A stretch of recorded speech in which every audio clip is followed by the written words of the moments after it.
This episode brought to you by Progressive Insurance. Do you ever find yourself playing the budgeting game? Shifting a little money here, a little there, and hoping it all works out? Well, with the Name Your Price tool from Progressive, you can get a better budgeter and potentially lower your insurance bill too. You tell Progressive what you want to pay for car insurance, and they'll help find you options within your budget. Try it today at Progressive.com. Progressive Casualty Insurance Company and Affiliates. Price and coverage match limited by state law. Not available in all states.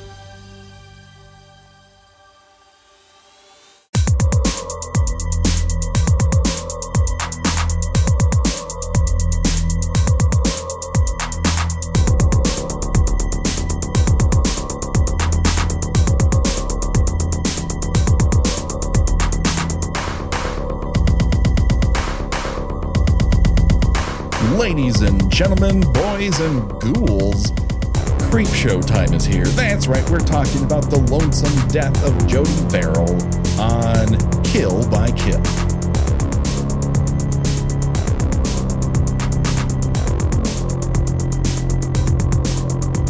Well, greetings and salutations, Internet. It's your old pal, Andrew Hamilton, coming to you once again from rural Maine somewhere. This is the Kill by Kill podcast, where we're dedicated to celebrating the least discussed component of any horror film, the characters. And oh boy, do we have a doozy for you today, as our probably one and only character who's on screen for the vast majority of the segment in the lonesome death of Jordy Verrill from Creepshow. And of course, there's only one person I trust that will have my back when I go to the Department of Meteors down at the college. The one, the only, Gina Radcliffe. How are you doing today, Gina? I'm good. I'm sharpening my comically large surgical weapon. I'm ready to go. Yes, which you've steam cleaned from the appearance Yes. of it. It comes out hot. Sterile meat cleaver, right? Exactly. Oh, you don't want a meat cleaver that's been used on other patients to cut off fingers. You want that hot and sterile for that new patient. You don't want to spread anything weird. Yeah, no, and then you take it, you make yourself some spare ribs afterwards. Sure, that's right. Definitely. Cut up some short rib, whatever you need to get at. I don't think a cleaver is technically a medical instrument, but then again, I don't think Jordy Verrill knows what doctors do. I mean, it's entirely possible in this little tiny town, the town doctor is also the town butcher. It's a one-stop shop where the elite meet to buy meat and get a prescription. But I don't want to scare you, Gina. We are not alone. That's right. We have a very special guest. Now, of course, you might know him from Hooked on TJ Hooker and, of course, the legendary We Hate Movies. But we are now proud to say that he is a returning champion here to Kill by Kill. The one, the only Eric Szyska. How are you doing today, Eric? I'm doing great. Thank you for having me back. It is a pleasure to be here to talk about, a dim-witted Stephen King. Truly, the wit is very dim. It's hardly lit at all in this particular sequence of Creepshow.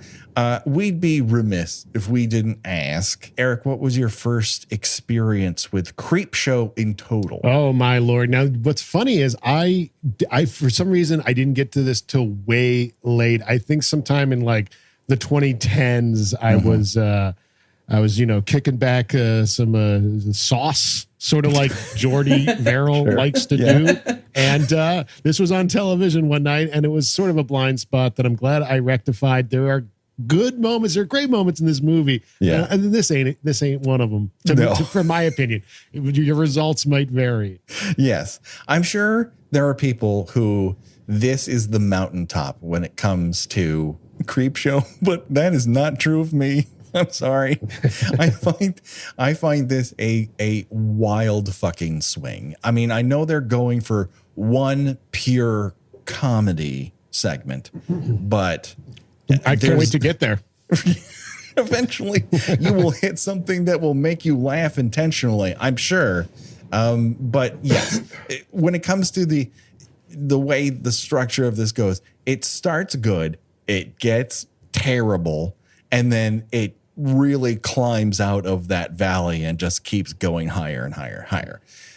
So thank you for I think I gave you some choice. No. Well, it was this or Saw, so that it was kind of like a Saw game in and of itself.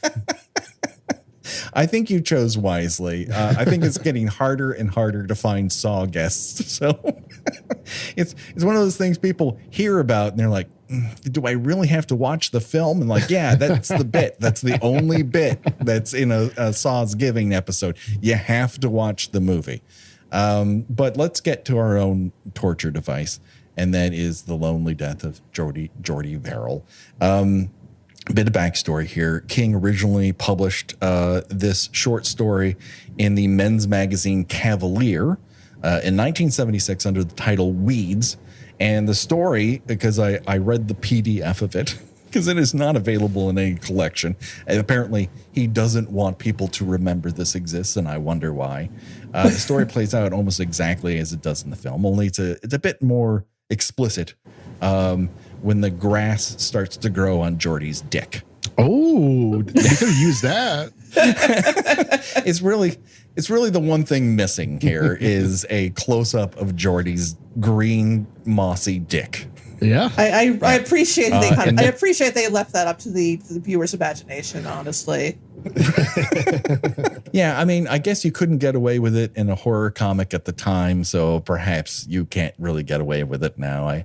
But in many ways, this is a typical King cosmic horror tale. Evoking noted bigot and author H.P. Lovecraft's The Color Out of Space. Only with a bit more paper-thin country bumpkin idiot who seems to have leapt from the pages of Little Abner right into rural Maine.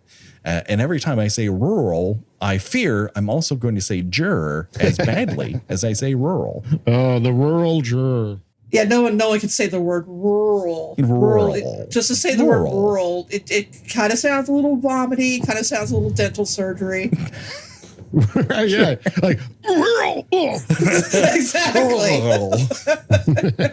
I mean, the Country Bumpkin Act is heightened by the fact that he is coked out of his mind. Like his pupils are like pinpoints in this. He just like the only time he looks more just fried out of his mind on screen is in his introduction to the trailer for Maximum Overdrive. Right. Which I think is the better Stephen King performance. Here's my ranking of Stephen King performances.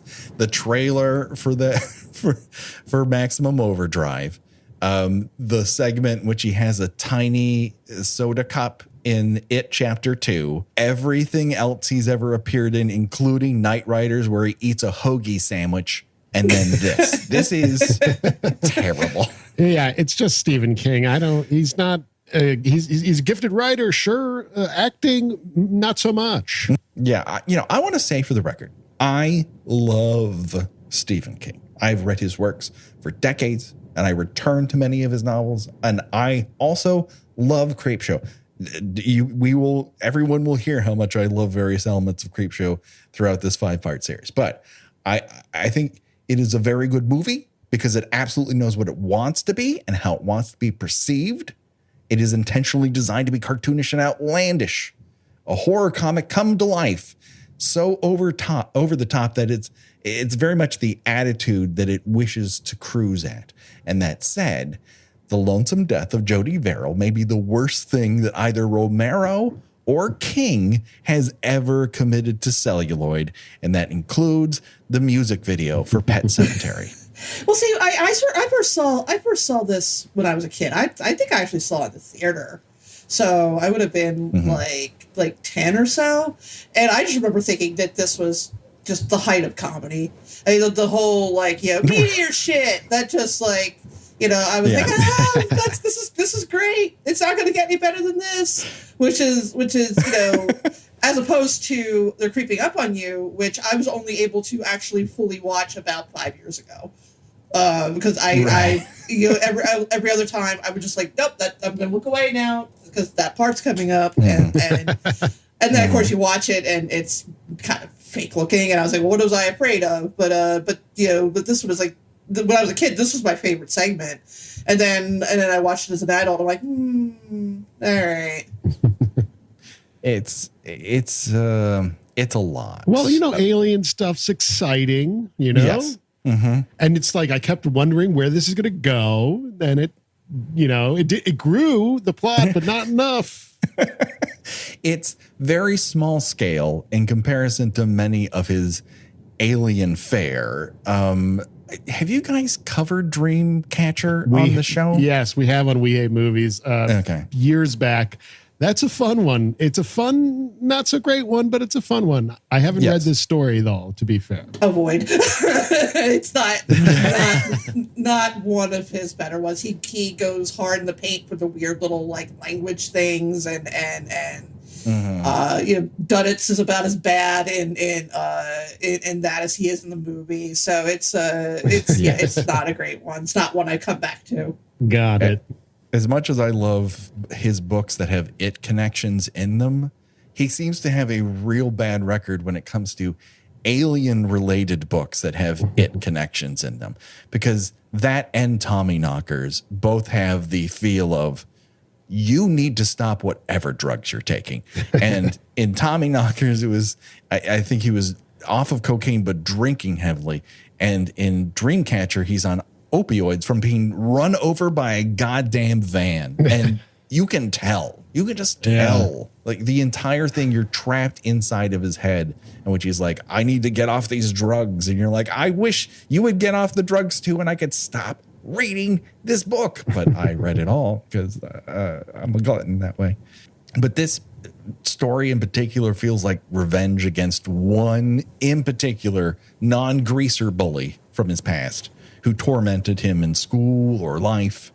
And if it were animated by Hanna-Barbera, it would be more realistic. And I think the wildest component that I've learned in researching about Creepshow so far is that Romero pushed King to, quote, go bigger in this performance, which feels like a dare neither was willing to pull the parachute on before caving into the ground. I mean, he does something. He goes something. I mean, he's got some memorable lines and moments, like that. I'd be dipped in shit if that ain't a meteor. And then, of course, Gina, you mentioned the meteor shit line, the two crowning achievements of this segment. It's a very shit-based segment of Creepshow, that's for sure. I mean, the I'll be dipped in shit line, he already kind of looks like he has been dipped in shit, just as a look, as a vibe sort of thing. So it's not that big of a tell necessarily. But yeah, he knows how to turn a phrase, that Stephen King. Who would know? It's just that his actions on camera are fucking wild. We start, of course, on a main dirt farm. Meteor shower already in progress.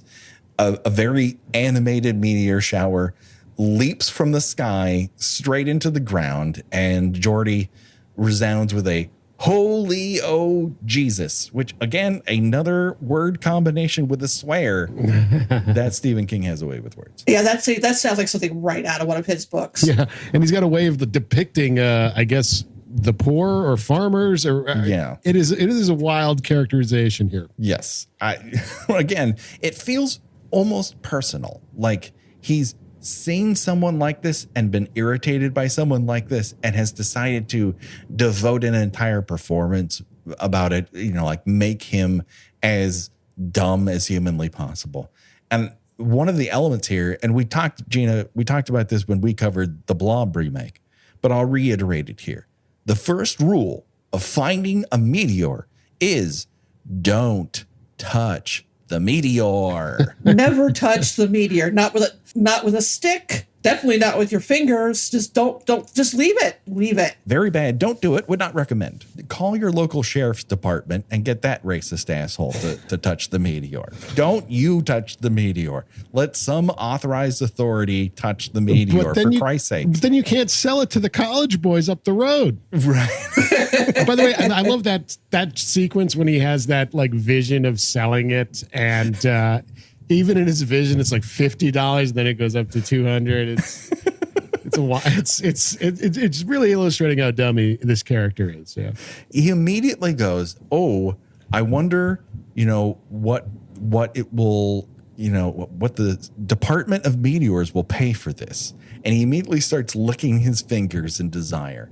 And his dream here, everyone, you need to know this, is to get $200 because that will pay off his bank loan. So when some fucking boomer goes, "Oh, you should have worked harder to pay off your college loans," you're like, "Oh, but Jordy Verrill can find a fucking meteor and pay off his bank loan with $200. He worked hard for that. Fuck you, Dad." That's what you do, and you tell him I told you to do it. I didn't mean to jump ahead with you there, but yeah. So he pours some water on there, and I guess it changes the temperature, and that causes it to split in half, and the goo he then just pours onto the ground. Right. He doesn't want to put it in a plastic bag. He doesn't want to save said meteor shit. But he has determined that this meteor shit is glowing blue. And he doesn't consider that valuable at all. But again, don't touch the meteor. Don't try to cool off the meteor. Don't interact with the meteor. And if it starts talking to you, do not listen.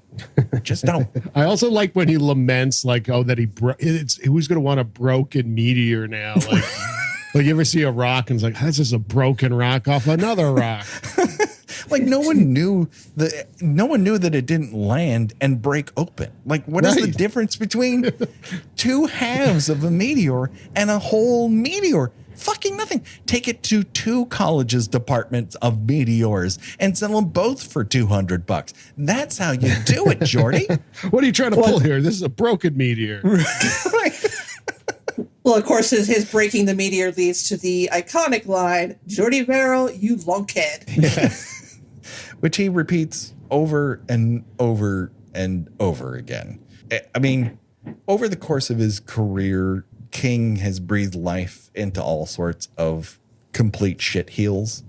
Just a quick list for everyone to remember. You got your classic King greaser bully. You've got, the writer whose wife has died and he needs a younger woman to sleep with and also die to get over that first wife. You got mom-obsessed incel, lecherous graveyard attendant, writer who drinks and abuses his wife and kid while he's on the job, boss obsessed with rats, incel who wants to fuck his car, grifter who thinks he's God's vessel but is just a major asshole and ends up running for president, literal devil, bad priest, serial killer possessing a rabid dog, literal Nazi, fail sons of all ages, terrible husband who needs to be shoved into a well, terrible husband shoved into a deadly maze, terrible husband shoved into an alternate dimension where all of our stories come from, or terrible husband who dies mid-sex game. I could do this all fucking day. That's it. Jordy Verrill acts like he doesn't have a single Dreamcatcher-esque shit weasel up his ass, but is literally being piloted by all of them, like an entire fleet. His guiding influence appears to have been Jerry Lewis at the start of a decade-long cocaine bender. And behind the camera, genius horror director George A. Romero was like, more. Go bigger, like you're pointing that thumb in the air, like keep going.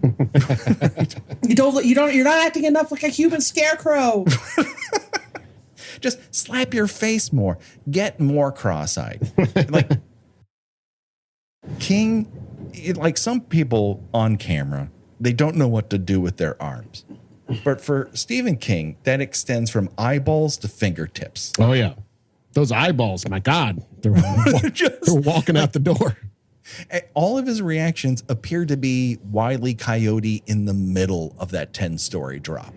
Every single one is just wolf-eyed. I've seen a very attractive lady with tiny shoes and wooga all the time. His performance makes Mickey Rooney's take on Mr.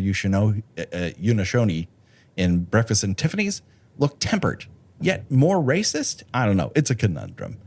But let's get to the Department of Meteors. After I've gone through that long list of bad Stephen King men, more people should transport important items in buckets. Gina, what was the last important item you transported in a bucket? I probably some crabs when I lived in the Baltimore area, because it's not unusual to see people walking around with buckets of crabs. Sometimes they'll try to sell them to you. I think the last bucket I had was big clams, and I think it's a sea life thing. And meteors.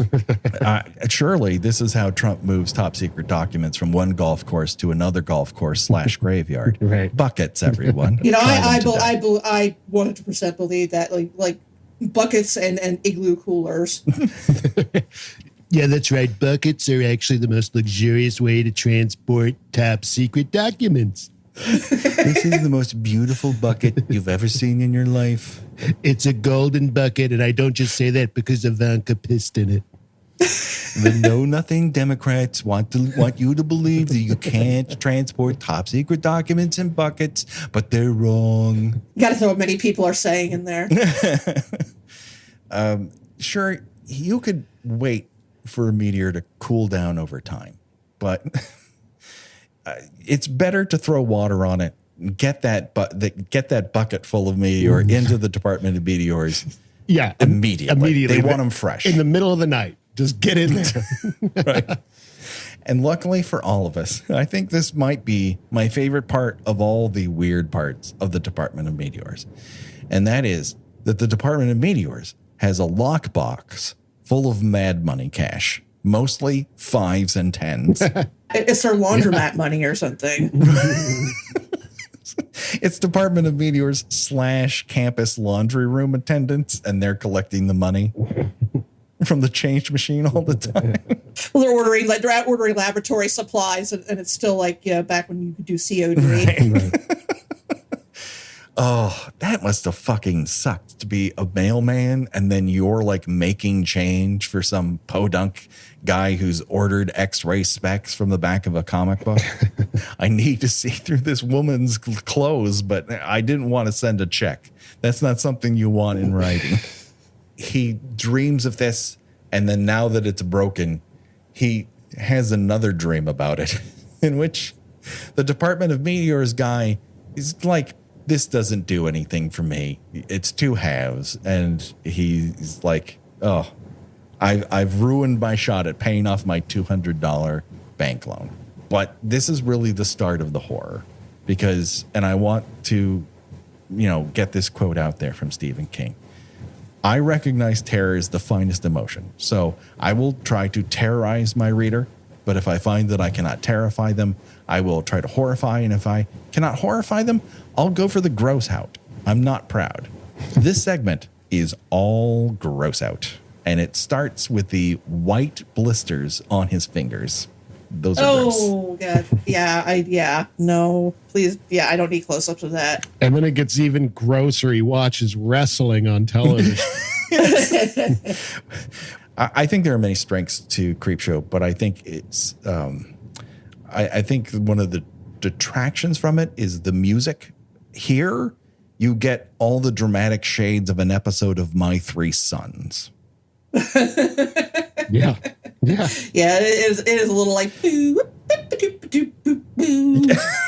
Yes. It sounds like cops who should not be trusted to be in uniform are trying to catch a bank robber, but instead they've handed him a hot dog. And this is before Stephen King rips into a bottle of Ripple. Has either of you actually ever tasted Ripple? No, I don't think I know what Ripple is. It's fortified wine. And it was, I think, mainly the joke of this is what hobos and bums, and excuse me for using that language, but that was the language of the time, that it would be what people who were, outside drunks would drink. But I'm surprised that no one has tried to rehabilitate the image of Ripple. Like, shouldn't there be a mixologist infusing foam with Ripple somewhere in Cobble Hill or Highland Park right now? Yeah, there definitely should be. I think they determined at some point that basically it's just like drinking turpentine. So it's like you can either get drunk on this or strip auto parts. Right, like your liver just immediately shrivels up to about the size of a Brussels sprout when it passes your lips. But imagine putting some turpentine into a mixer with some egg white, Yeah. shake it up, maybe a little lime, and I don't know. You muddle some huckleberry in the bottom of that. Yeah. You got a drink.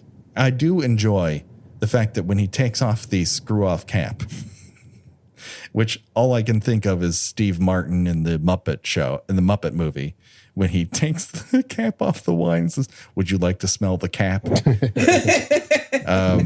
Yeah. But he holds it under his nose as if he's catching the aroma of what could be day-old Ripple. Like, I can't imagine it gets better once it's exposed to air. Yeah. It's probably better when he drops it on the floor. He could suck it out of the carpet. That place, the Verrill residence, is a nightmare. I mean, it's rare that you get to see something in every shade of shit brown, and that has it. Like, it's the kind of place that has car parts on the ground and yellowing wallpaper on the walls, and it already looks like it has black mold. Like, he should be dead already. I think the space alien green moss is helping him here. Oh, yeah, I think it's definitely. helping him. Yeah. Yeah, did him a favor. it's destroying his house. So yeah, nature is healing, and it's healing right over his property. And this is when Jordy finally notices that there's green fuzz growing on his fingertips, and immediately goes to his Alexander Graham Bell phone. And but then he looks around like a dog trying to find that ball when you put it behind your back. And he goes into a dream sequence. And now we're back at the Department of Meteors, only it's now called Doctor's Office. I think this might be a failure of Jordy's imagination, but then again, all of Jordy's imagination is kind of a failure. Yeah. He can only think of one guy. One guy plays all the roles. And by the way, that actor's first name is Bingo. Bingo O'Malley. Bingo O'Malley. Unfortunately, we did not win on this one. Oh, yeah. Yeah, that's right. Bingo. I'm sorry, Aaron. No, nothing. I was reveling in it. Just all the before and after jokes I'm sure that he heard throughout his life must have made him really relish what he was named. So Bingo is now also playing the doctor. You can tell this because he has one of those mirrors on his head and a Van Dyke on his chin. And I think more exam rooms and doctors' offices should come equipped with free roaming skeletons. Definitely. I do like the slow roll across the room with the in the chair. That still amuses me. And like the Dutch angle. Has either of you ever been to a doctor that actually has that thing in front of his eye, like the little visor with like the reflector? I've never actually seen that in use in real life. Yeah. It always came with like doctors' kits and like doctors on TV and cartoons would always have it. I wish I saw that in person. Yeah. And I guess how Jordy imagines this will go is that they'll just cut off 2 fingers, but you can already tell that the moss has grown onto his thumb as well. So he would probably walk out of there minus at least 3 fingers. That prompts Jordy to hang up the phone and decide, I'll just wait this out. Yeah, he's scared of going to the doctor. This is how I am with the doctor. But you don't currently, you're not covered in moss like right now, right? No, I wish. God damn. I would love to commune with nature in that way. And in this, it's like you'd think like, okay, maybe he'll try an at-home thing. Because like, is after this he like goes to get the vodka bottle? Yeah. I thought he was going to try to sterilize it or like cut it off or something. But no.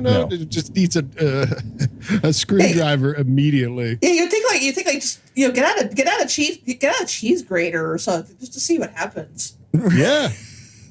Right. Try some at-home surgery. See what's happening. Or set it there. on fire, right? Right. Touch something hot. Plants hate fire. The notorious. You ask Yes. any plant, they're like, here's the thing I don't like. Fire. Yeah. Call me Frankenstein's monster because I'm not into it. Jordy manages to end up falling asleep. And as he wakes up, we see that the alien green grasses have started to take over his front yards. And that shit looks dank as fuck. Am I right? Yeah. He should at least try. Yeah, he should try to smoke himself or something. Yes. Like, it would probably be fucking awesome. That's the feeling I get. I mean, yes, you'd have to dry it out, and that would be a process. No one's going to smoke, plant straight off of the vine. I know how it works. Mm-hmm. I've smoked the marijuana. Congrats. But Jordy goes out, and he kind of puts 2 and 2 together, that everywhere he's touched is now taken over by this green moss. And he walks outside to see how the crops are coming in, as it were. And he responds to this obviously bad situation by yelling no over and over and over again, like a real alien fuzz climate change denier. That's the point where he has the beard. Does he have the moss beard by this point? The moss beard cracks me up. The moss beard comes in a couple different shades. The first version of it is more of a chin hugger. I'm sad to say that a relative, I showed up to an event last summer, and they had that chin strap like beard that didn't connect to anything other than the lower jaw. And I'm like, no, I can't talk to you like that. You need to take care of that situation. I don't know who's advising you, but it wasn't green though. It was not green. That is the one thing that was going for it. But also, if it was green, then it's like the Joker, and he's just trying to make the world burn by his facial hair. And now I'm back in. Now I'm into it. Now I'm imagining like a new metal Joker. Oh, see, that's what we needed, right? In the 2000s, we had a lot of shades of various people in their scary masks, or I'm going to wear Kiss-like makeup and play guitar and have an album called Hot Dog Water or whatever the fuck that was. Right, yeah. But what was it, chocolate starfish and the hot dog flavored water? Flavored water, yes. Yeah. That's what they named an album that they wanted people to listen to. They're poets. Right. Well, who am I to judge their art, honestly? I say on a podcast that has been judging art for 6 years. They're going to name an album after anal sex, and you're just going to have to deal with it, man. That's right. All right, who am I to knock the sanctity of anal sex? My apologies. Going to freak out the squares with this anal sex reference.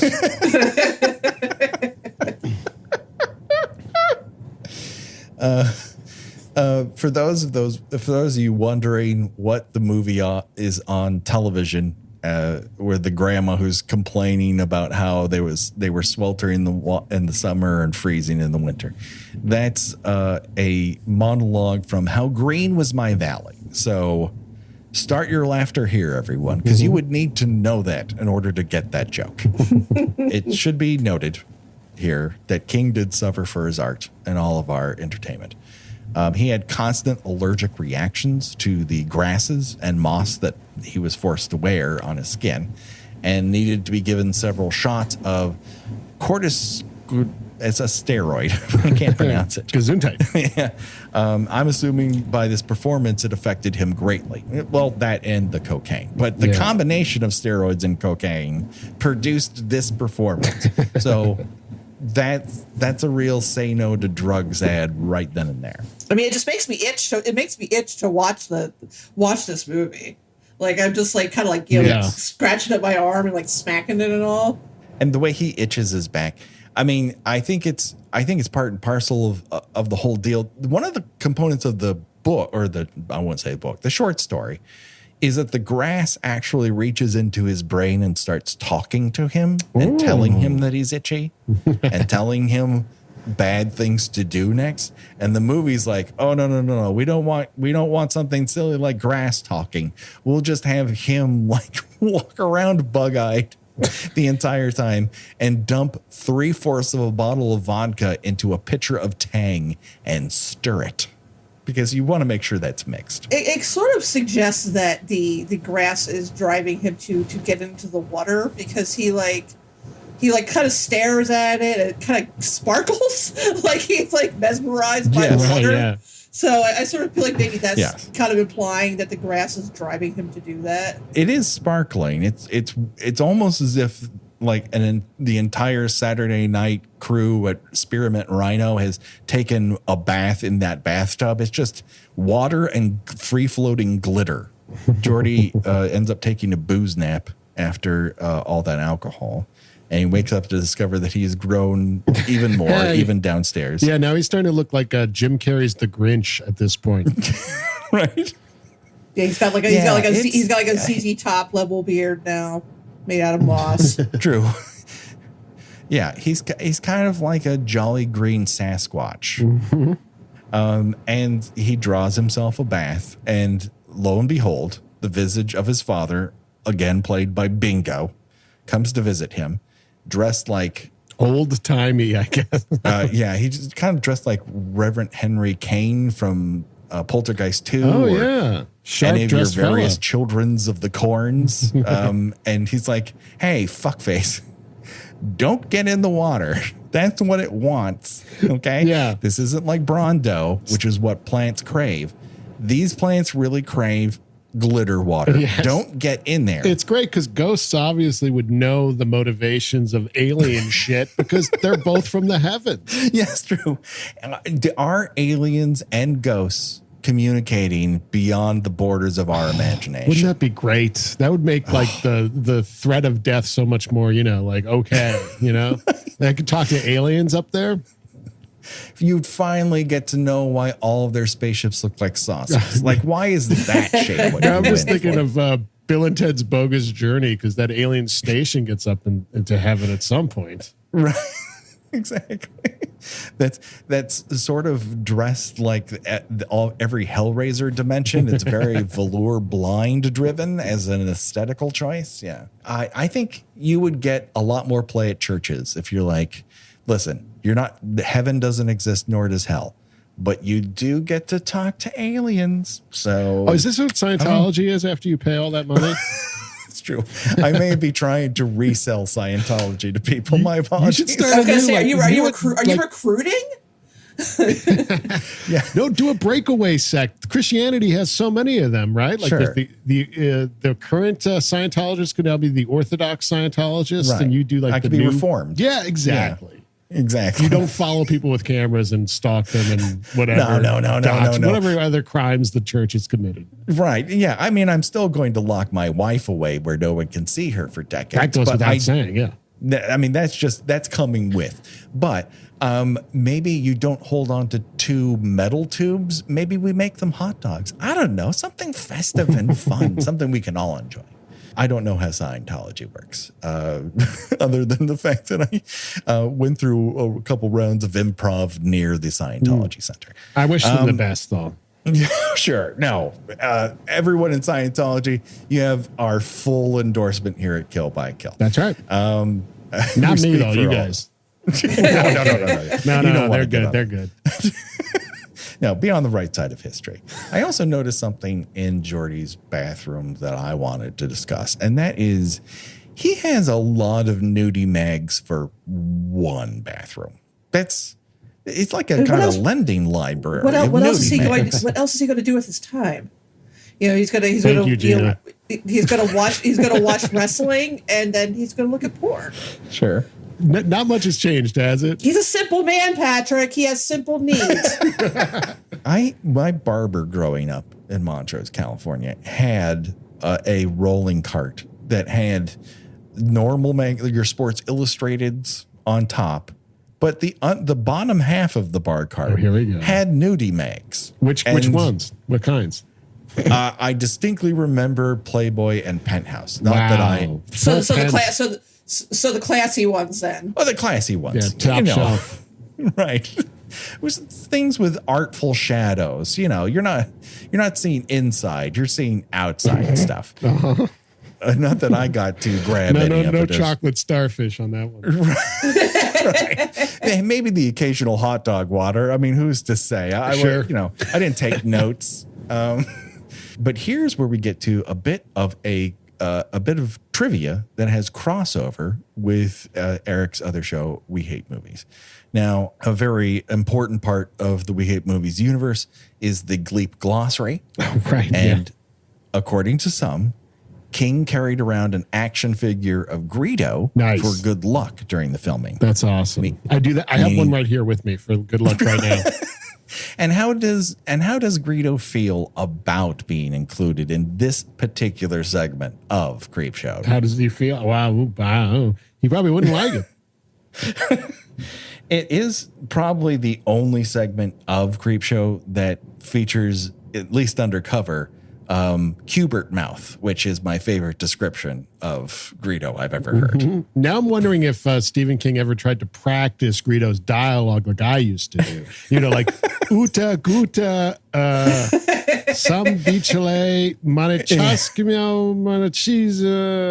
Don't quote me on that. I'm butchering the Rhodian language. Well, please, we take this very, very serious. The nonsense that George Lucas came up with off the top of his head on a legal pad as dialogue for Greedo, a character he did not really understand until the makeup guy showed up day of.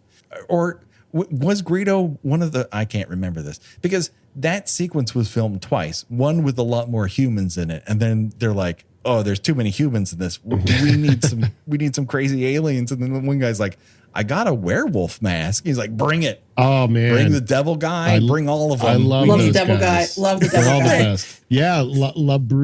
Labria, the devil guy. Yeah. The Deveronian, I believe. He's a big music fan, I found out.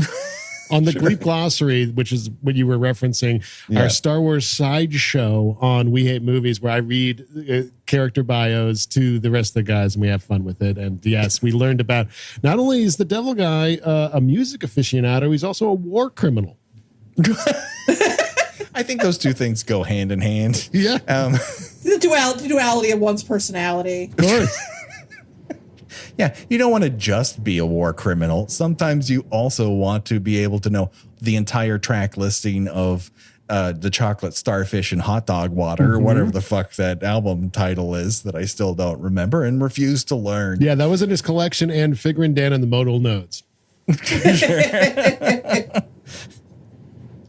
Yeah, big fan of Jizz. That alien. I love it when they whale it.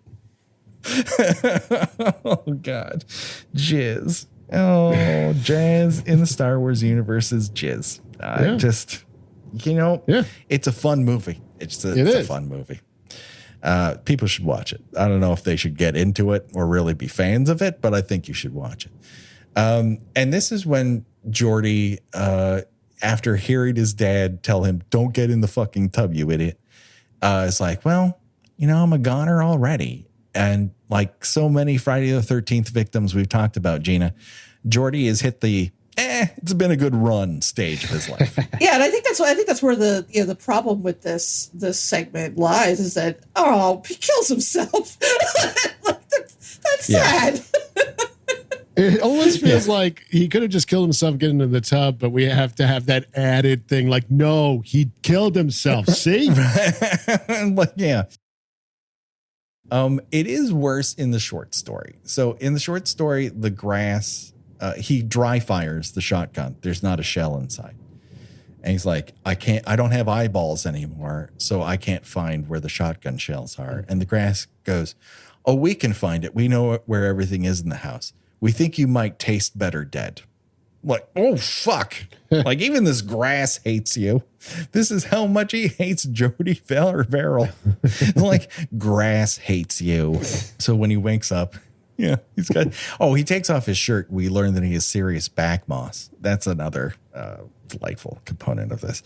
He wakes up in the morning completely covered, looking like first draft Grinch. And he finds that shotgun. Praise the God that his luck works this time, and blows off what's left of his head. His voice also, we'll get to this in the next segment, but this Creepshow has zombie voice.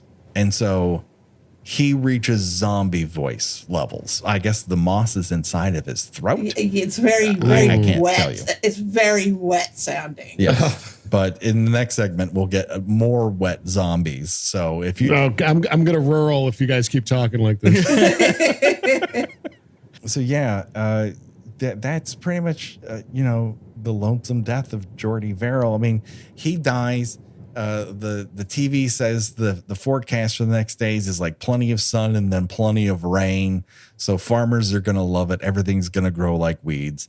And you see that the moss has started to grow towards a sign that says that Castle Rock is 5 miles away and Portland just beyond it, making an obvious King reference there.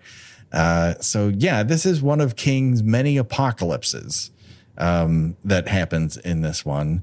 Do you guys have a favorite Stephen King apocalypse? I mean, I got to go with The Stand. That's the iconic one. Yeah, sure. Yeah, I mean, I saw that like a billion years ago. How about a multiple choice? Okay. Well, The Stand, where everyone dies of a pandemic, and we wouldn't know anything about that. I already saw that happen. Did not like it. The world can be taken over by vampires. Oh, that's a good one. That's another one. That's his play on The Last Man on Earth. Or the world can be taken over by shit weasels. Well, there's a lot of his cosmic horror, like the entire world can be sucked into a dark dimension vortex. But that's like pretty everyone good. has it. Yeah. Or it can be taken over by trucks. All right, I'm voting trucks. Yes, but trucks is the way to go. Consider you'll have to listen to nothing but AC/DC for the rest of your days. Again, you're not underselling this. I will live into a world that is just AC/DC playing constant guitar riffs and when someone turns their head. And if you get tired of it, you could search for that shotgun. That's right. You just cover yourself in gasoline and light yourself on fire. Ooh. Or get blown up by a variable strength grenade launcher. I think I would go with the trucks because I don't know that I could get through The Stand. I have the feeling that I would just be a corpse inside of a tunnel or something like that. The very idea that the one guy who lives in prison and almost dies and ends up eating parts of a rat, but slowly because he can't eat all the rat right away. That's too much for me. I can't handle that. Got to shit. savor that rat. Yes. Stephen King has a thing for rats. Have you ever watched Graveyard Shift? Shit. You know what? I don't know. Probably not. I think that's a recommend. That's a wild. You know what's funny is I didn't check now, but a lot of time I'll be like, I never saw that movie, and then I'll go to my Letterboxd profile and be like, well, apparently I have, and I wrote all this stuff about it. Apparently, we recorded an episode on it in 2012. I do love that movie. It's a town that's crumbling so much that when a river washes out a graveyard, everyone goes insane. Like the town is built on a washed out graveyard, and then rats are like, "We're taking over, baby." I mean, awesome. You got, if nothing else, watch it for Brad Dourif playing an exterminator who gets to do a back and nom monologue. Oh yeah, he's got a sweet back and nom story. I love those. I love those stories. It's like they would get a guy and they would strap him to the ground and then get a rat, a real hungry rat, and then they put him on his stomach and put a hot bowl on top of the guy's stomach and the rat. Right. So the rat wouldn't have anywhere else to go but to eat through the guy. Yes, yeah. And I remember this in, what was it, Too Fast, Too Furious? I think they did that. I do think they make a great... You're right. It's in 2 movies, everyone. Yeah. It has to have happened. There's no way it's a coincidence. The major events of the past, century, Vietnam and Fast and the Furious. Right. The Miami one with the fun rocket cars. So that just about does it, unless anyone else has any observations about the lonesome death of Jordy Verrill. They just have to get out into this world. If you're going to show this to kids, you could probably get away with this one. I mean, he does shoot himself at the end, but it's not bloody or anything. It just it looks like somebody just shooting a bag of peat moss, just blip. Yeah, and it's honestly an optimistic ending here because the alien grass is now going to grow all over the planet, presumably, right? The forecast says there's going to be a lot of rain coming up, and the Earth will be green again. True. It's going to reverse climate change, and that's all we can ask for. Yes. It's the solution to all of our problems and the cause of all of our problems, all at the same time. So before we go, Eric, tell people where they can hear your shows and hear more from you. Well, you could follow me on Twitter at Eric Szyska. I know it's a complicated name. I didn't choose it. WHMpodcast.com. You can find We Hate Movies there. TJHookerPodcast.com for all the Hooked on TJ Hooker goodness that is out there. That's just a little underdog show I do about TJ Hooker starring William Shatner. And I just want to quickly mention, since it's October, it's Scary Month. We Hate Movies is playing in Toronto at the Royal Theater on October 27th. We'll be also in November. We'll be in Denver, Salt Lake City, and Phoenix. You could check out our tour dates at WHMpodcast.com. Do it today.